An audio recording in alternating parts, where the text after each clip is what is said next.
तो आइए खबरों की शुरुआत करते हैं अब तक की 25 बड़ी खबरों से, जिसमें सबसे पहली खबर आ रही है महाकुंभ से। महाकुंभ में मौनी अमावस्या के दिन मची भगदड़ को लेकर भ्रामक खबरें पोस्ट करने पर पुलिस ने 7 लोगों के खिलाफ एफआईआर दर्ज की है। ये एफआईआर कोतवाली महाकुंभ में दर्ज की गई। आरोपियों पर नेपाल के वीडियो को महाकुंभ का बताकर पोस्ट करने का आरोप है। यूपी के सीएम योगी आदित्यनाथ आज सुबह करीब 10:10 पर प्रयागराज पहुंचेंगे। वहां वो संगम नोज, अक्षय वट और हनुमान मंदिर में दर्शन पूजन करेंगे। Digital Mahakumbh experience centre sector 3 का भ्रमण भी करेंगे और त्रिवेणी संकुल में जाएंगे। दोपहर करीब 3:15 बजे वो लखनऊ लौट जाएंगे। भूटान नरेश, जिग्मे खेसर, नामग्याल वांगचुक सोमवार को लखनऊ पहुंचे, जहां यूपी के सीएम योगी आदित्यनाथ ने उन्हें रिसीव किया। आज भूटान नरेश महाकुंभ में जाएंगे, जहां वो संगम में डुबकी लगाएंगे। उनके साथ सीएम योगी भी मौजूद रहेंगे। उत्तर प्रदेश के वृंदावन में सोमवार को बसंत पंचमी के साथ ही होली शुरू हो गई। ब्रिज क्षेत्र में 40 दिन तक होली मनाई जाती है। इस क्षेत्र में मथुरा, वृंदावन, आगरा और हरियाणा के कुछ हिस्से आते हैं। यहाँ की संस्कृति और परंपराओं में डूबी होली का त्योहार दुनिया भर में मशहूर है। दिल्ली में कल चुनाव प्रचार खत्म हो गया और अब कल यानी 5 फरवरी को मतदान है। इसके लिए दिल्ली पुलिस को 42,000 पुलिसकर्मी चुनाव के दौरान तैनात करने होंगे। इसके अलावा गृह मंत्रालय से 220 कंपनियां मिली हैं। इनमें से 150 सेंट्रल पुलिस फोर्स की हैं और बाकी 70 कंपनियां 10 अलग अलग राज्यों की आर्म्ड फोर्सेस है। दिल्ली में सेंसिटिव बूथ पर ड्रोन से निगरानी की जाएगी। पैरामिलिट्री के साथ साथ ड्रोन कैमरे से भी नजर रखी जाएगी। एआई का भी इस्तेमाल होगा ताकि किसी भी तरह की कोई गड़बड़ी ना हो। दिल्ली में कल मतदान है। दिल्ली पुलिस ने इसके लिए बड़ी तैयारी की है। सुरक्षा भी कड़ी की जा रही है। दिल्ली पुलिस अलग अलग जगह फ्लैग मार्च कर रही है। तस्वीरें तिलक नगर इलाके की। 5 फरवरी को दिल्ली में मतदान है। इसके लिए सार्वजनिक अवकाश घोषित कर दिया गया है। सभी सरकारी और निजी दफ्तरों को बंद रखा जाएगा। चुनाव के दौरान कई स्कूलों और कॉलेजों को मतदान केंद्र के रूप में इस्तेमाल किया जाता है, इसलिए इस दिन शैक्षणिक संस्थान भी बंद रहेंगे।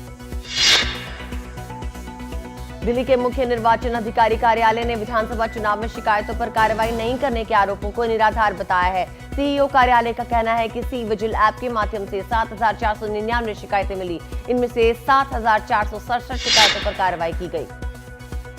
आज पीएम मोदी लोकसभा में राष्ट्रपति के अभिभाषण पर धन्यवाद प्रस्ताव पर चर्चा का जवाब देंगे। आज शाम करीब 5 बजे पीएम मोदी बोलेंगे। कल संसद में इस चर्चा के दौरान सत्ता पक्ष और विपक्ष के बीच तीखी बहस देखने को मिली। फिलहाल अब सबको पीएम के संबोधन का इंतजार है। प्रधानमंत्री नरेंद्र मोदी 12 फरवरी से अमेरिका की 2 दिवसीय यात्रा पर जाएंगे, जहां वो अमेरिकी राष्ट्रपति डोनाल्ड ट्रंप के साथ बातचीत करेंगे। 12 फरवरी की शाम को फ्रांस से एआई सम्मेलन में भाग लेकर प्रधानमंत्री के अमेरिका पहुंचने की उम्मीद है। वो 14 फरवरी तक अमेरिका में ही रहेंगे। पीएम मोदी की अमेरिकी राष्ट्रपति ट्रंप से 13 फरवरी को मुलाकात होने की संभावना है। ट्रंप पीएम दौरे के दौरान उनके लिए एक रात्रि भोज भी आयोजित कर सकते हैं। ट्रंप के कनाडा, मैक्सिको और चीन पर लगाए गए टैरिफ के बाद दोनों नेताओं के बीच चर्चा और भी खास हो गई है।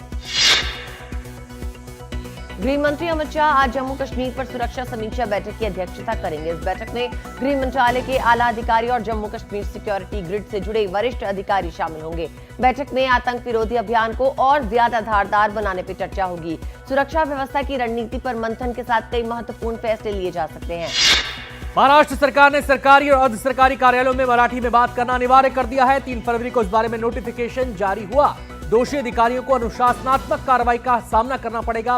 विजिटर्स को भी मराठी में बातचीत करनी होगी। हालांकि उन लोगों को इससे बाहर रखा गया है जो विदेशी हैं या फिर महाराष्ट्र के बाहर के गैर मराठी हैं। देश की सबसे अमीर महानगर पालिका बीएमसी का बजट आज पेश किया जाएगा। बजट में इंफ्रा, सड़क, सेहत और पर्यावरण पर विशेष जोर देने की उम्मीद है। माना जा रहा है इस बार का बजट 65,000 करोड़ रुपए तक पहुंच सकता है। बीएमसी कमिश्नर भूषण गगरानी 2025-26 का बजट पेश करेंगे। वित्त मंत्री निर्मला सीतारमण 8 फरवरी को आरबीआई के बोर्ड सदस्यों को संबोधित करेंगी। इस दौरान बजट के प्रमुख बिंदुओं पर बात होगी। इनमें आम जनता को इनकम टैक्स में राहत भी शामिल है। आरबीआई की मौद्रिक नीति समिति यानी एमपीसी की बैठक के एक दिन बाद सीतारमण का संबोधन होगा। मुंबई में अंधेरी के साकीनाका इलाके में एक दुकान में भीषण आग लग गई। इस इलाके में अफरा तफरी फैल गई। घटना के बाद आसपास के इलाके को खाली करा लिया गया। फायर ब्रिगेड की 2 गाड़ियां वहां पहुंची। काफी मशक्कत के बाद आग पर काबू पाया गया। हरियाणा के पिंजौर में सीबीआई ने विशेष अभियान में 4 शिकारियों को गिरफ्तार किया है। आरोपियों के पास से तेंदुए समेत दूसरे जानवरों की खाल जब्त की गई है। अभियान के दौरान जब एक गाड़ी की तलाशी ली गई तब उसमें से जानवरों की खाल और उनके शरीर के अंग मिले। देहरादून पुलिस ने सड़क सुरक्षा अभियान के तहत बाइक्स में लगने वाले मॉडिफाइड साइलेंसर्स को नष्ट कर दिया। इन पर रोलर चला दिया गया। इन साइलेंसर्स से बहुत तेज आवाज करने के लिए पटाखों का इस्तेमाल होता था। इससे प्रदूषण फैलता था और लोगों को परेशानी होती थी। अमृतसर में पुलिस चौकी पर हैंड ग्रेनेड से हमला हुआ। हमलावरों ने पुल के ऊपर से चौकी को निशाना बनाया। ये चौकी फतेहगढ़ चूड़ियां बाईपास रोड पर है। हमले में कोई हताहत नहीं हुआ। पुलिस वालों ने बाइक सवारों का पीछा किया, लेकिन वो किसी तरह भाग निकले। कांग्रेस के वरिष्ठ नेता शकील अहमद खान का बेटा सोमवार को पटना में उनके आधिकारिक आवास में मृत पाया गया। शंख पंखे से लटका हुआ था। मामला आत्महत्या का बताया जा रहा है। हालांकि पुलिस के मुताबिक सभी पहलुओं से मामले की जांच हो रही है। शव को पोस्टमार्टम के लिए भेज दिया गया है। जम्मू कश्मीर के कुलगांव में आतंकवादी हमले में एक पूर्व सैन्यकर्मी की मौत हो गई, जबकि उनकी पत्नी समेत 2 लोग घायल हो गए। बताया जा रहा है कि आतंकवादियों ने जिले के बेहीबाग इलाके में मंजूर अहमद बागे, उनकी पत्नी और एक संबंधी को गोली मार दी। तीनों को अस्पताल ले जाया गया, जहां मंजूर अहमद की मौत हो गई। करगिल में 10 दिन के फ्री आइस हॉकी कैंप का आयोजन हो रहा है। इस कैंप का मकसद आइस हॉकी में लोकल टैलेंट ढूंढना है। ये खेल लद्दाख में काफी लोकप्रिय हो रहा है। कैंप में एक्सपर्ट कोच ट्रेनिंग दे रहे हैं।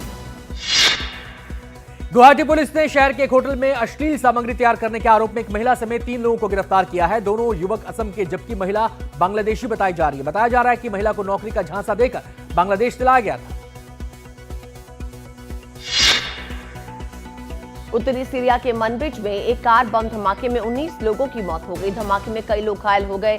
इस धमाके की जिम्मेदारी अभी तक किसी ने नहीं ली। बताया जा रहा है कि 1 महीने के अंदर मनबिज इलाके में ये 7वां बार बम धमाका है।